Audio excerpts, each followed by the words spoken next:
Swayam Prabha. Digital India. Educated India.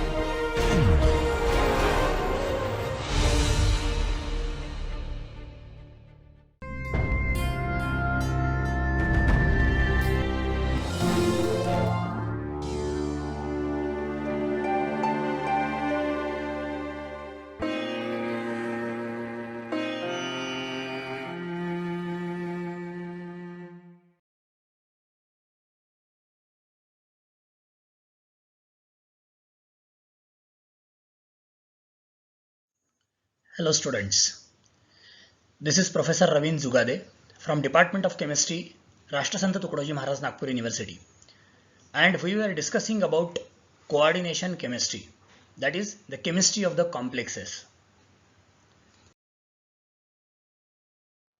In previous two lectures, we have discussed the introduction, Werner's theory and valence bond theory of complexes. Now in this lecture 3, we will be discussing about IUPAC nomenclature of complexes and introduction to the chelates. Let us start with IUPAC nomenclature. The name of the coordination compound, it has three components in it. The name of the metal ion, the names of the ligands and names of the counter ions. We have seen what is a metal ion, what is ligand and what are counter ions. Now they have to be named while naming the coordination compound.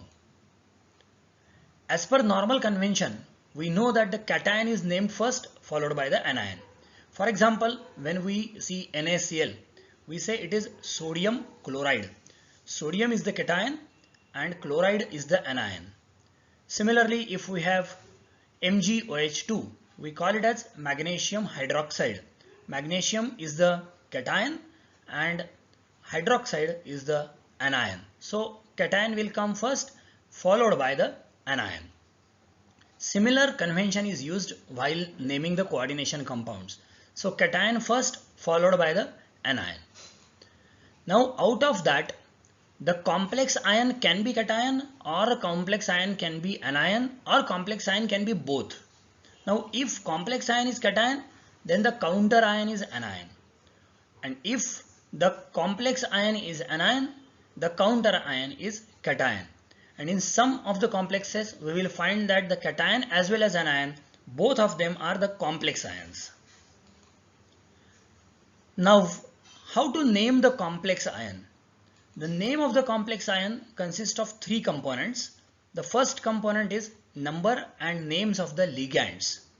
Second component is name of the metal ion. And third component is oxidation state of the metal ion. So if we want to name a complex ion, it is named with three components: number and names of ligands, name of the metal ion and oxidation state of the metal ion. While if we want to name the counter ion, it is named normally as say chloride, bromide, sulfate, sodium, potassium, etc. We will see in details. Now let us start with naming the complex ion. Now in order to name the complex ion, the first component is number and names of the ligands. Now let us start with naming the ligands. How the ligands are named.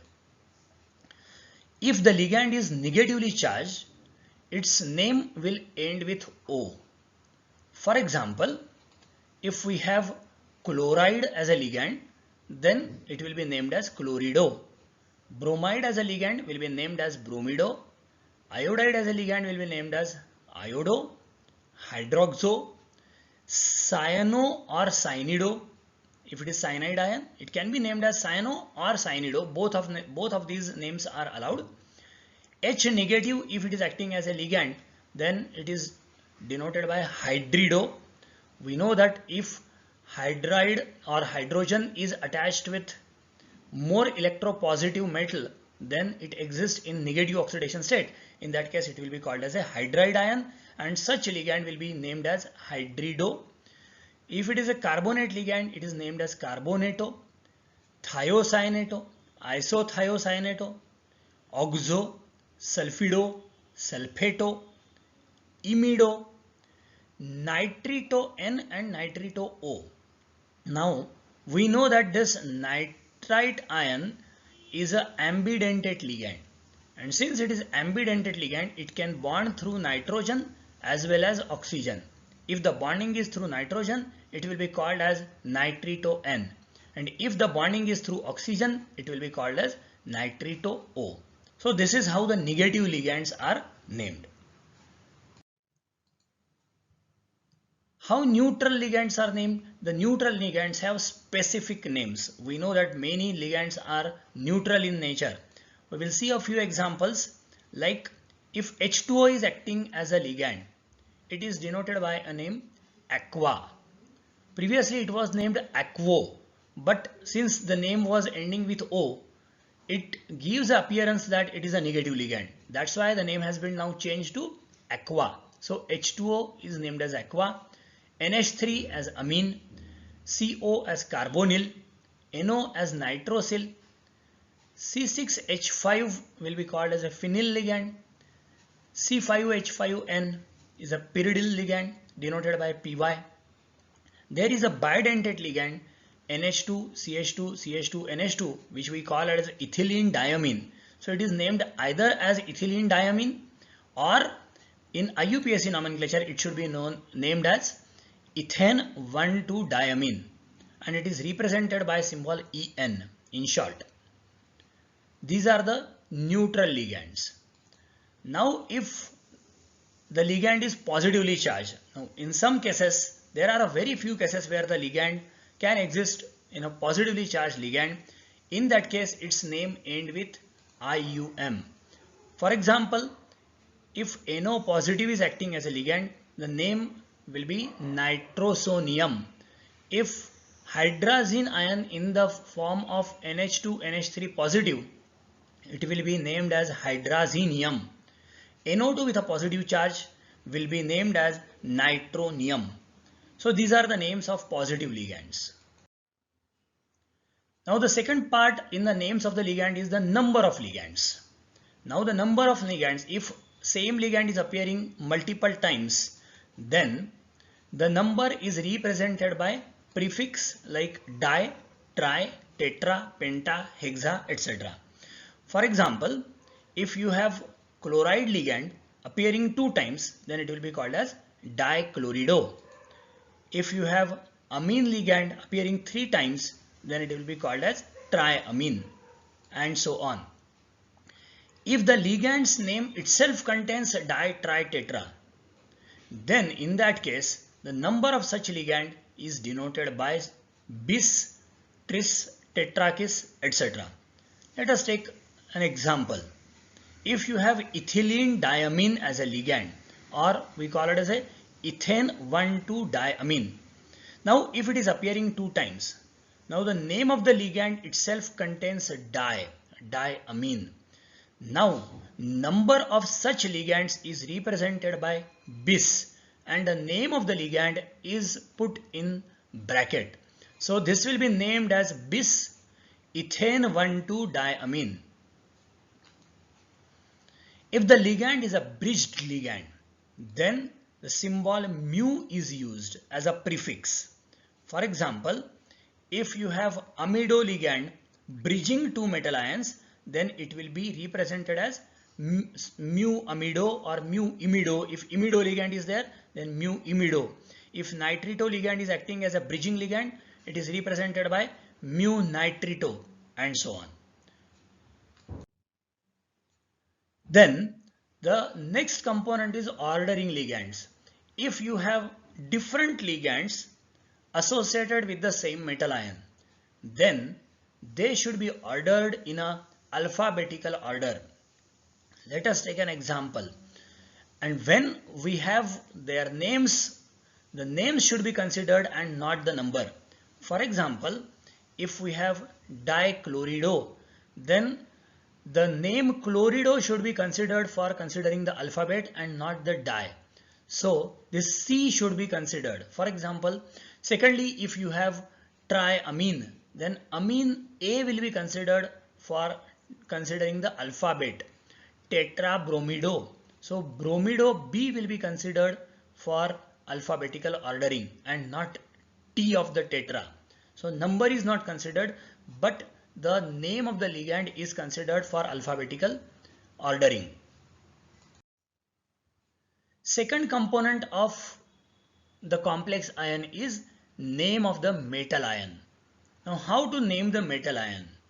Now if the complex ion is cationic or neutral, then the metal ion is named as it is. For example, if you have iron as a metal ion, it will be named as iron. Nickel will be named as nickel. CO will be named as cobalt, and so on. But if the complex ion is anionic, the name of the metal ion will end with ATE. It is quite similar to what we do in normal ionic compounds. If you have NaCl, we name Na as sodium, but Cl is not named as chlorine, but it is named as chloride.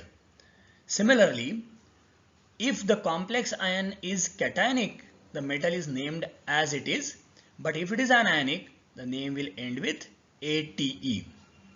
Take a few examples. If nickel is the metal ion in anionic complex, then the name will be nickelate, cobalt as cobaltate, platinum as platinate. But this is not true for all the metals. There are some special metals where you cannot just put ATE. For example, consider this iron. If iron is there in an anionic complex ion, then you cannot call it as an ironate. In that case, its name, the Greek word is used. So special name of iron will be ferrate. Copper will be called as cuprate. Lead cannot be called as a leadate, but it will be called as a plumbate. Silver as argentate. Gold as aurate. Sn, tin. You cannot call it as a tinate, but it will be stannate. Third component is the oxidation state of the metal ion. Now how to calculate the oxidation state? The oxidation state can be calculated by adding all the charges on various ions and atoms, and it is represented in the bracket in Roman number. Let us see how to calculate the oxidation state of metal in some of the complexes. Consider K3FeCN6. Now what is the oxidation state of Fe? For that we will add all the charges. Now since there is no resultant or no net charge on this compound, it means that the compound is electrically neutral and there is a zero charge on this. So net charge is 0. We know that potassium always exists in +1 oxidation state, and since there are 3 potassium ions, the total charges on potassium ions will be +3. Fe, we want to calculate the charge on Fe or oxidation state of Fe. Cyanide, we know that cyanide always exists in Cn negative oxidation state, so -1. 6 cyanide ions will have -6 charges. So net charge on this complex or the total coordination compound is equal to 0. So +3 plus x -6 equal to 0. So x comes out to be +3. It means that the oxidation state should be represented by Roman 3 in the bracket after the name of the metal ion. Similarly, if you have NiCN4 2 negative, now this is the charged complex ion. So consider the oxidation state of nickel as X, 4 cyanide with 4 negative charges, and the net charge on the complex is -2. Hence X comes out to be +2 and represented as Roman 2 in bracket. Similarly, if you have a complex which is a cationic complex like CONH3 6 times 3 positive. Now in this case, cobalt, we want to calculate the oxidation state, but the ligand is a neutral ligand with 0 charge. So whatever is the net charge is the charge on the metal ion, and X comes out to be +3. It should be represented as Roman 3 in bracket. Now let us start how to name the coordination compound, taking a few examples. Take this example, CONH3 6 times Cl3.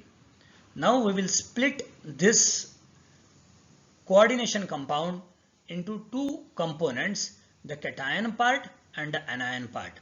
We can see that the cation is a complex ion while the anion is the counter ion. Now first let us remove this counter ion because it is to be named as it is. So how to name Cl3? It will be named as chloride only. No trichloride, just chloride. Now let us start with naming the complex ion. Now we know that this complex ion is a positively charged ion. So what is the sequence? Number and names of the ligands, followed by name of the metal ion, followed by oxidation state of the metal ion. So what is the name of the ligand here? The name of the ligand is amine. So how many amine ligands are there? 6. So it should be named as hexaamine. So the name of the complex ion will start with hexaamine. So you have hexaamine. Next is name of the metal ion. Now since the complex ion is a positively charged ion, the name of the metal will be normal without ATE. So cobalt will be named as cobalt. So hexaamine cobalt. And then its oxidation state. Now let us calculate the oxidation state of cobalt in this complex. Now we know that, let us consider oxidation state as X. What is the charge on amine? Now amine is a neutral ligand, so charge on amine is 0. What is the charge on chloride? Now there are 3 chloride ions with negative charge, so 3 negative. So this comes out to be 0 because overall complex or the coordination compound is neutral. As a result, we can say X is equal to +3, or cobalt exists in +3 oxidation state, and hence it should be represented as 3 Roman number in the bracket. Now while naming the complex ion, this is one ion and this is the second ion. There are only 2 ions. So the name hexaamine cobalt 3 should not have gaps in between, and hence it should be represented as hexaamine cobalt followed by a single space and then the name chloride. Hence it is clear that the complex has 2 ions, hexaamine cobalt as one ion and chloride as second ion. Let us take a few more examples. CrH2O6Br3. Again, now this counter ion is bromide while the complex ion is CrH2O6 with 3 positive charges because bromide is having 3 negative charges. So now the name will start with names and numbers of the ligands. So it is hexaaqua chromium. And since this aqua is having 0 charge, whatever is the charge on bromide is compensated by equal and opposite charge on chromium. So chromium should be in +3 oxidation state. Hence name of the complex should be hexaaqua chromium 3 bromide. Consider CuNH3,4SO4. Again, the counter ion is sulfate with 2 negative charges. It means that the complex ion should have 2 positive charges, and in those 2 positive charges amine is neutral, so whatever is the charge on copper. So copper should be in +2 oxidation state. So now number and names of the ligands is tetraamine, then copper, oxidation state should be +2 and sulfate. So name should be tetraamine copper 2 sulfate. NiH2O2 NH3,4SO4. Now again we will split this complex or the coordination compound into 2 components. The component on the right side is sulfate, so the name will end with sulfate on this side, while the name of the complex ion will consist of 3 components, number and names of ligands, the name of the metal ion and oxidation state. Let us see. So there are 2 ligands here, aqua and amine. Now as per alphabetically both of them have A, but this is having A followed by Q and this is having A followed by M. So AM will appear first. So the first, it will have tetraamine, then diaqua, then nickel. And what is the oxidation state of nickel? Since H2O is neutral, NH3 is also neutral. So whatever is the charge on sulfate is compensated by equal and opposite charge on nickel. So sulfate is 2 negative. So nickel will be 2 positive. So name of this complex will be tetraamine diaqua nickel 2 sulfate. Consider this complex CONH34 Cl2 Cl. This is one of the complexes which we studied in Werner's theory. So now you have again the counter ion is chloride. So the name will end with chloride on this side. But the complex ion has to be named with number and names of the ligands. So what are the ligands? Amine and chlorido. So it is tetraamine will appear first alphabetically, followed by dichlorido. So tetraamine dichlorido cobalt. Now the oxidation state. What are the charges? The charge bearing species are the 3 chloride ions. So the charge on chloride ions here is -3 for the 3 chloride ions, and hence cobalt should have +3 oxidation state. So name of this complex will be tetraamine dichlorido cobalt 3 chloride. Consider a few examples more where the complex ion is anionic. Take an example. If you have K3FeCN6, we commonly called as potassium ferricyanide. Now this potassium ferricyanide has a different IUPAC name. Again we will split it into 2 parts. The part on left side is the counter ion. Now the counter ion is positively charged. So it will be named as it is, potassium, not tripotassium. It will be just potassium. So name will start with potassium. Now the complex ion is anionic. What is the anion? FeCN6 with 3 negative charges, because there are 3 positive charges countering it. Hence, now let us name this complex ion. So it will be hexacyano. Then iron is there, but since the complex ion is negatively charged or it is anionic, its name will end with ATE. And we know that when Fe is there, its name will be ferrate. So it will be potassium hexacyanoferrate. What is the oxidation state of iron? The net charge on K is +3. The net charge on Cn is -6. So the net charge on Fe should be +3. And hence the name of this complex should be potassium hexacyanoferrate 3. We can call it as hexacyano or we can call it as hexacyanido. Both the names are allowed. Similarly, if you have K4FeCN6, now what is the difference between this and this? This is K3 and this is K4. Now why this is K4? Let us see. What is the charge on K4? 4 positive. Charge on 6 cyanide, 6 negative. It means that Fe should have +2 charge over here. So iron is in +2 oxidation state. So the difference in the name is potassium hexacyanoferrate 2. We can call it as potassium hexacyanidoferrate 2. That is also allowed. Another example, potassium again. Now here 2 cyanido ligands or 2 cyano ligands. So we can call dicyanido. And silver. Now silver with ATE will be called as argentate. So the name of this complex will be potassium dicyanido argentate. And what is the oxidation state of argentum or silver? K is in +1, 2 cyanide with 2 negative charges. So Ag should have 1 positive charge. So what is the oxidation state? Is +1.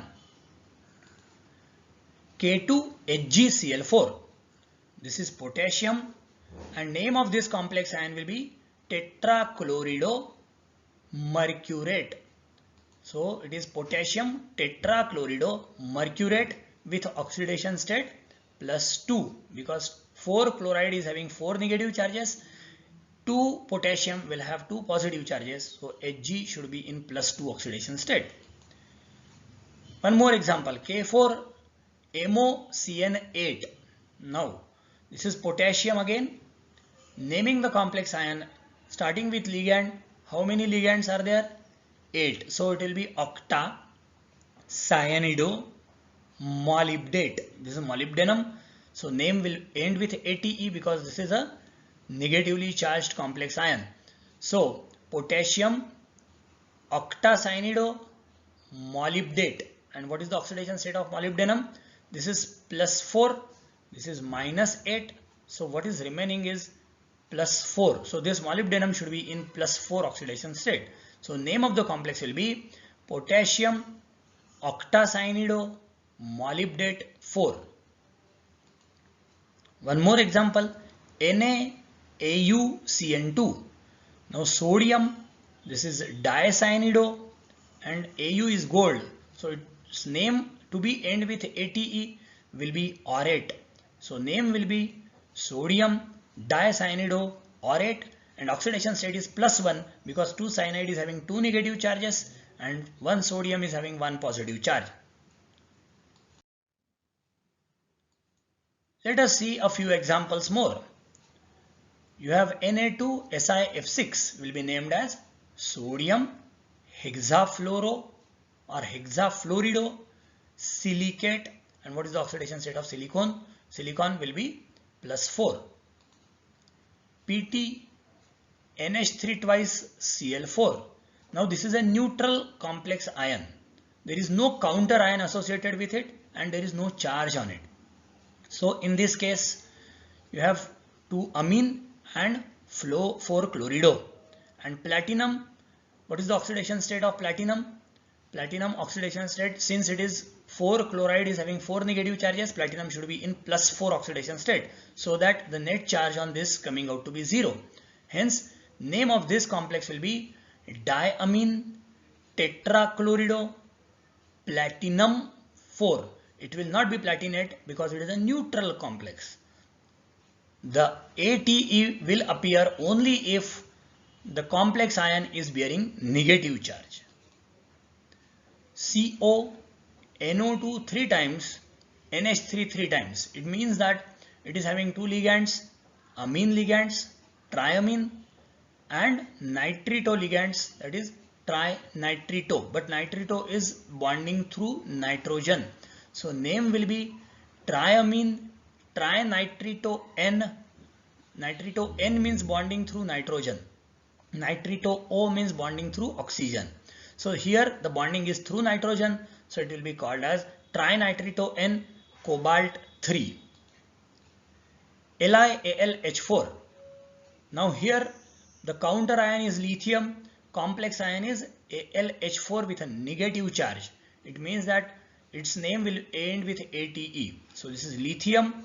What is the ligand? Ligand is hydrido. Here H is bearing negative charge. So the name will be lithium tetrahydrido aluminate 3. Aluminium is in +3 oxidation state. K3 FeC2O4 3 times. Now this is potassium and this ligand is oxalate with 2 negative charges. So the name will be oxalato ligand and it is appearing 3 times, so it will be trioxalato. So name of this complex will be potassium trioxalato ferrate 3. Na3CrO4. Now this is sodium and you have two ligands, fluoride ligand or fluorido ligand and oxo ligand. So according to alphabetical order, you will have fluorido first and oxo afterwards. So name will be sodium tetrafluorido oxochromate 3. Let us start with a few more examples. COEN3Cl3. Now in this case you have ethylene diamine appearing 3 times. This ligand is represented by En, so it is ethylene diamine or ethane 1,2 diamine. So name of this will be tris. ethane 1,2-diamine, cobalt 3 chloride.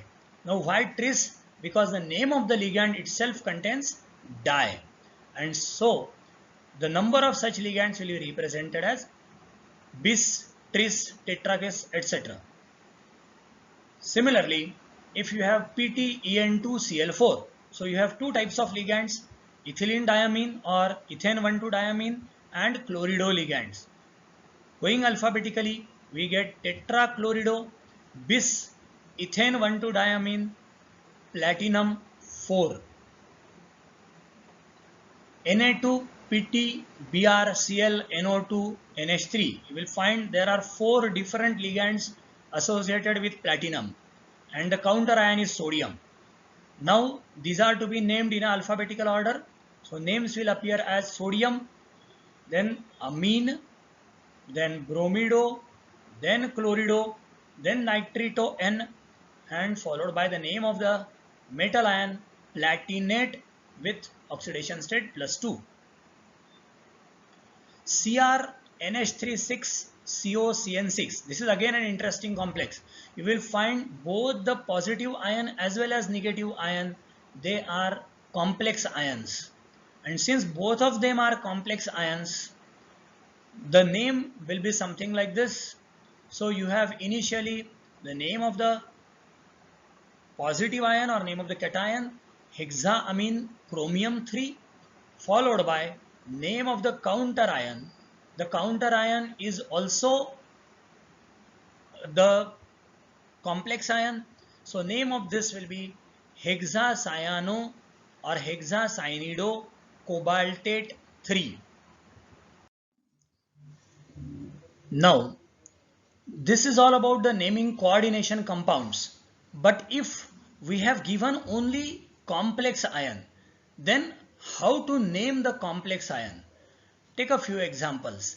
If you have COEnCl4 with negative charge, so it will be named as tetrachlorido, ethane 1,2-diamine, cobalt 3 ion. So the name will end with ion because there is no counter ion balancing and making it a neutral molecule. Similarly, you have tetraamine copper 2 ion. You have this complex can be named as amine chlorido bis ethane 1,2-diamine cobalt 3 ion. You have COCl ONO EN2 with a positive charge, should be represented as chlorido bis ethane 1,2-diamine nitrito N cobalt 3 ion. Some interesting complexes we will go through. NiCO4, how to name this? Now here the carbonyl is a neutral ligand. There is no charge on the complex. It means that nickel is in zero oxidation state. So name of this will be tetracarbonyl nickel 0. Similarly, this will be pentacarbonyl iron 0. Similarly, this will be K4NiCN4. Now interesting, you will find that cyanide is having 4 negative charges, potassium with 4 positive charges. So nickel is again in zero oxidation state. So it has to be named as potassium tetracyanido nickelate 0. NaCO4, again an interesting compound. You will find carbonyl with 0 charge, Na with a positive charge. So cobalt should bear a negative charge. Now this is a complex where the metal ion is negatively charged, represented as sodium tetracarbonyl cobaltate -1. Now you can have complexes with metal ion in negative oxidation state. A few examples are there like this. Another example, Na2FeCN4NO, commonly known compound as sodium nitroprusside. Now this is an interesting compound. Let us see why this is interesting. Now this NO can be called as a nitrosyl ligand. If it is nitrosyl, the oxidation state of NO is 0. The charge on NO is 0. Now in that case, the 5 cyanide is having 5 negative charges. Na, 2Na will be having 2 positive charges. So Fe must be in +3 oxidation state. Now if the complex is like this, the name of this complex should be sodium pentacyanido nitrosyl ferrate 3. Now this is the complex name if the situation is like this. But it has been observed that this complex is diamagnetic in nature. Now let us see what is meant by diamagnetic. We know that when all the electrons are paired, it is said to be a diamagnetic, or the compound is diamagnetic in nature. Now we know that NO in zero oxidation state, so NO is nitrosyl. We know that nitrogen is having 7 electrons and oxygen with 8 electrons. It means that there is going to be one unpaired electron in nitrosyl. And if nitrosyl has one unpaired electron, then it cannot be diamagnetic.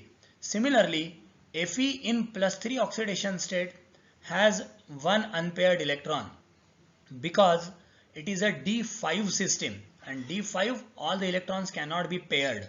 Hence, it should have 2 unpaired electrons and the complex should be paramagnetic. But since it is diamagnetic, the only possibility is that this NO should not exist in zero oxidation state, but it should exist in +1 oxidation state with the loss of 1 electron, and it will be named as nitrosonium.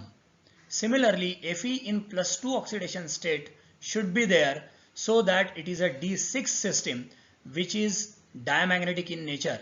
It means that there is a transfer of electron from NO to Fe, and hence the name of the complex should be sodium pentacyanido nitrosonium ferrate 2.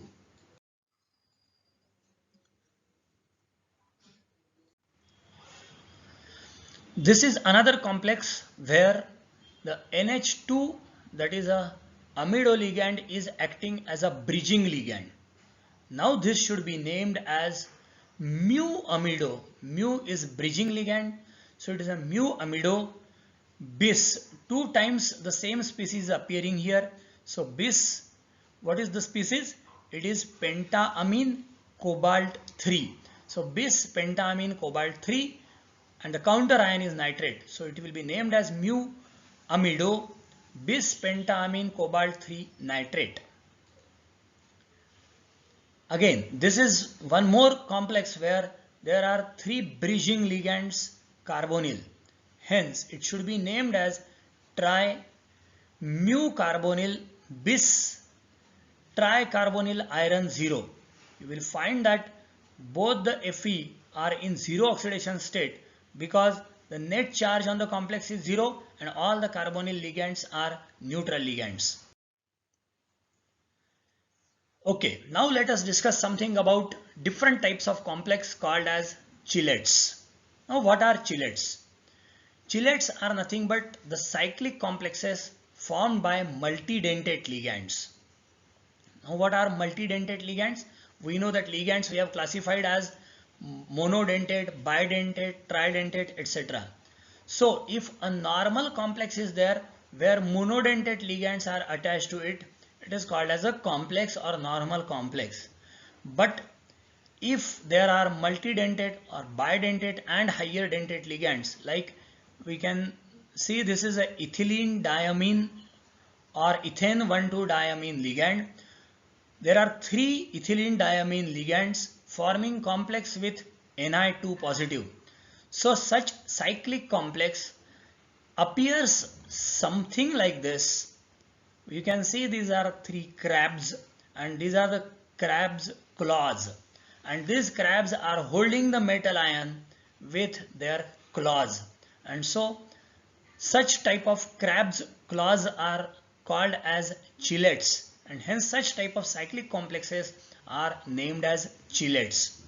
So chelates are nothing but special type of complexes formed by the multidentate ligands, and these chelates are more stable than the normal complexes formed by the monodentate ligands, and stability of this chelate is governed by 2 factors: the size of the rings and the number of the rings.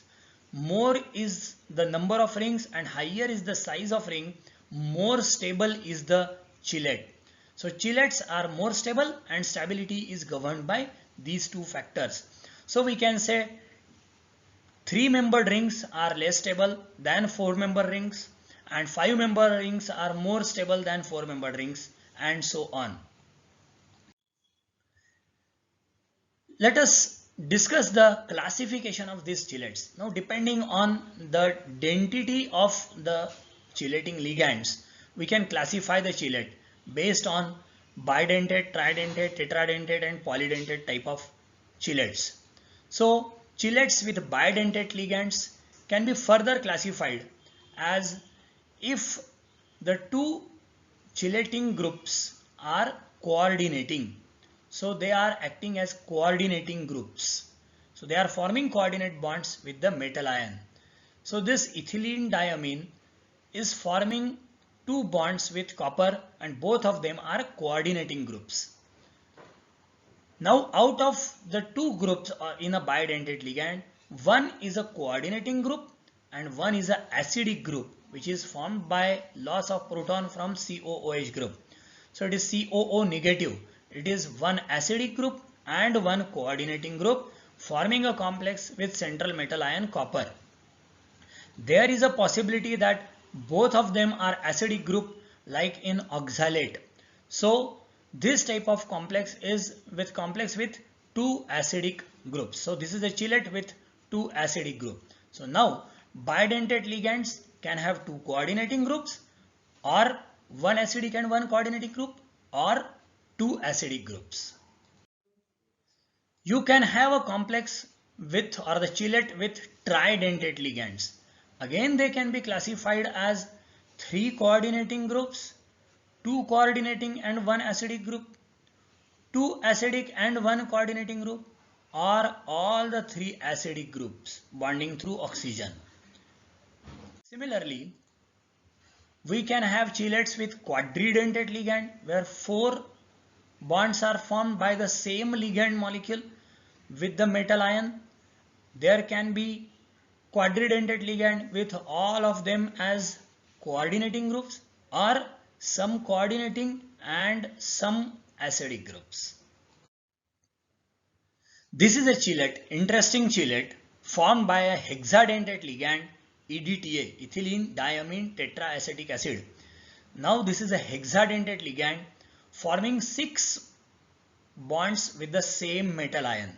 Now if we observe this carefully, this is ethylene, diamine and 4 acetate groups are there. Now these are 2 coordinating groups and 4 acidic groups forming complex or forming a chelate with single metal ion. So it is a hexadentate type of ligand and it appears something like a crab grabbing a metal ion with all the 6 claws of it and the metal ion getting trapped in the claws. These chelates have found enormous applications in coordination chemistry. We will discuss them one by one.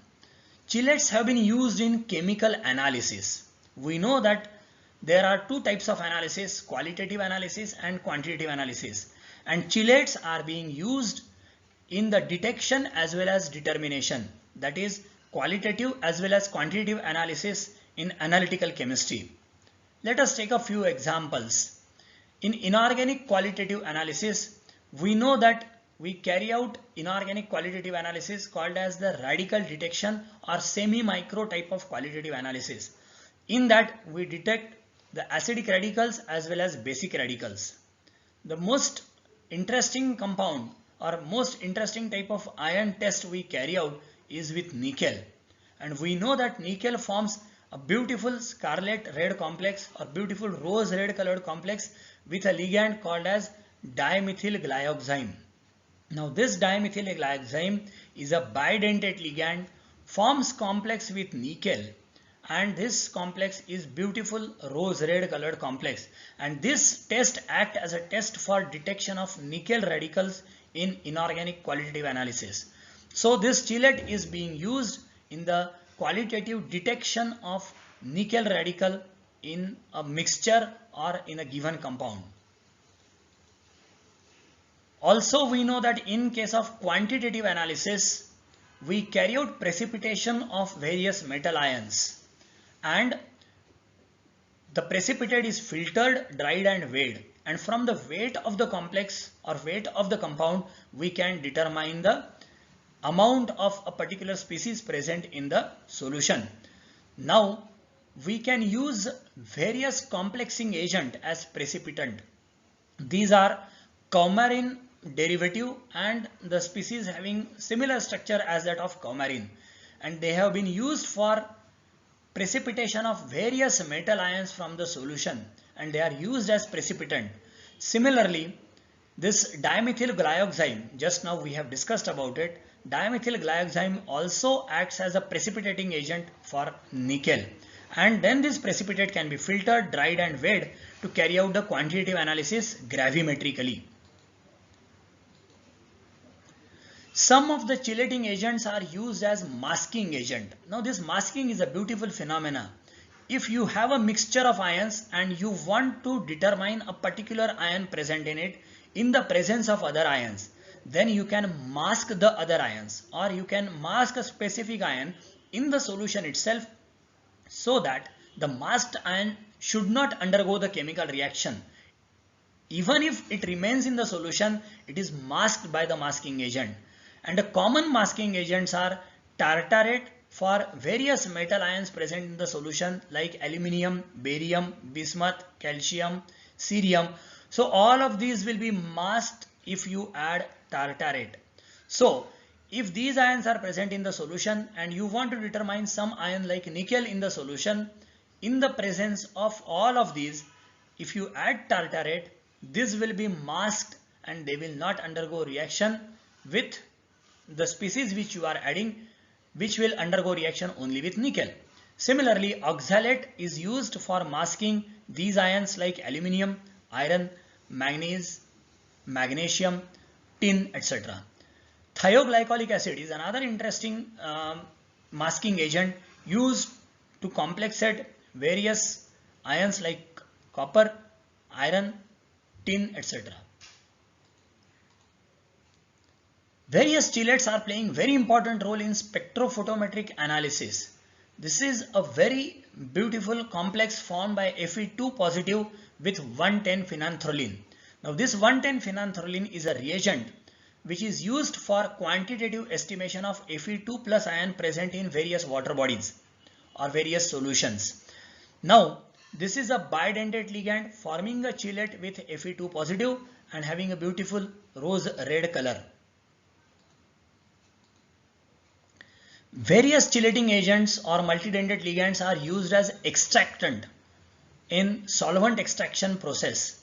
For example, this is what we call as diethyl dithiocarbamate is used for the extraction of copper ions from the solution, and if we add this diethyl dithiocarbamate to solution which contains copper ions, it forms a complex, and this complex can be extracted into some organic solvent like carbon tetrachloride or chloroform, and after extraction you can carry out the spectrophotometric analysis of this complex.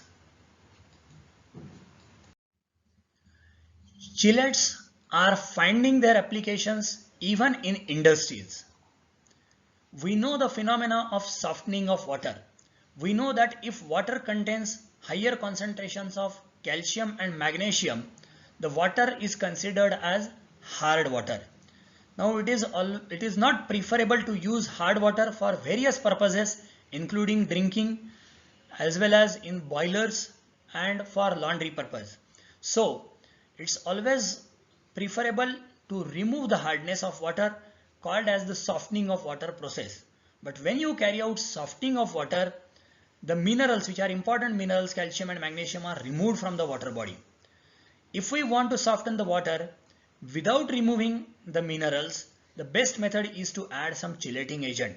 This chelating agent will grab these metal ions, thereby not allowing them to form the composites or form the compounds with carbonates, bicarbonates, sulfates and chlorides. Thereby the water will get softened while the metal ions will remain in the solution.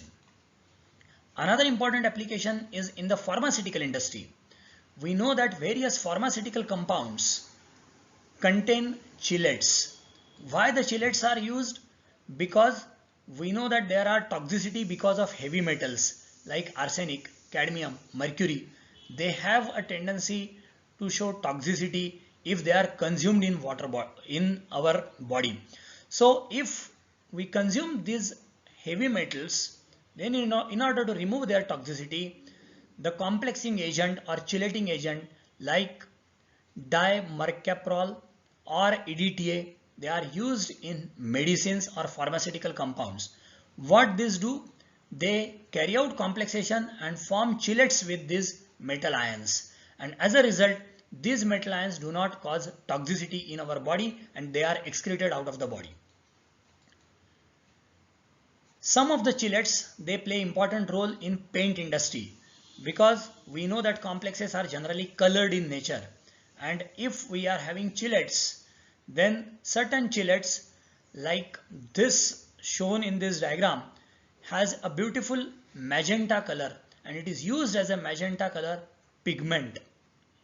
So this is a chelate formed by copper with bidentate ligands.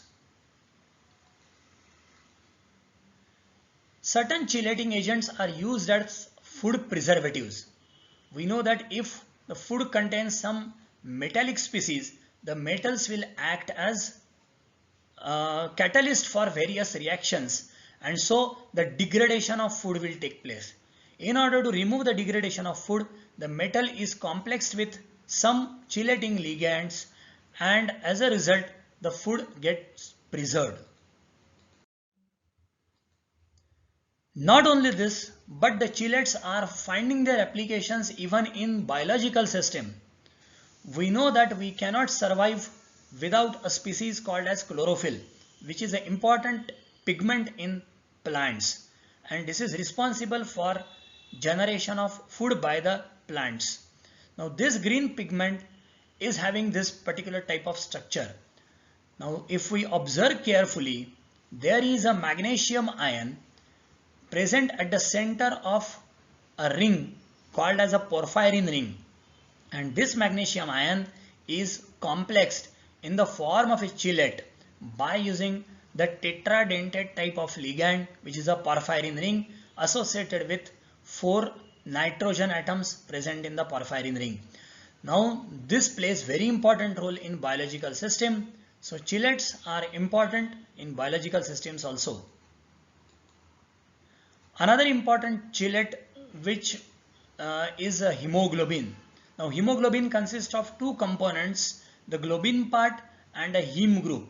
The heme group consists of Fe at the center of this porphyrin ring again, and porphyrin ring has, or it is a tetradentate ligand with 4 nitrogen donors, and again this hemoglobin plays extremely important role in our body in the transportation of oxygen from lungs to various muscles, and also for transporting the deoxygenated blood from muscles to the lungs. One more important biological species is vitamin B12, commonly known as cyanocobalamin. Now this is having cobalt species at the center of similar type of porphyrin ring, and it is associated with various nitrogen donors and cyanide group over there. So this is acting as a chelating type of ligand, and cobalt ion associated or grabbed at the center of this ring.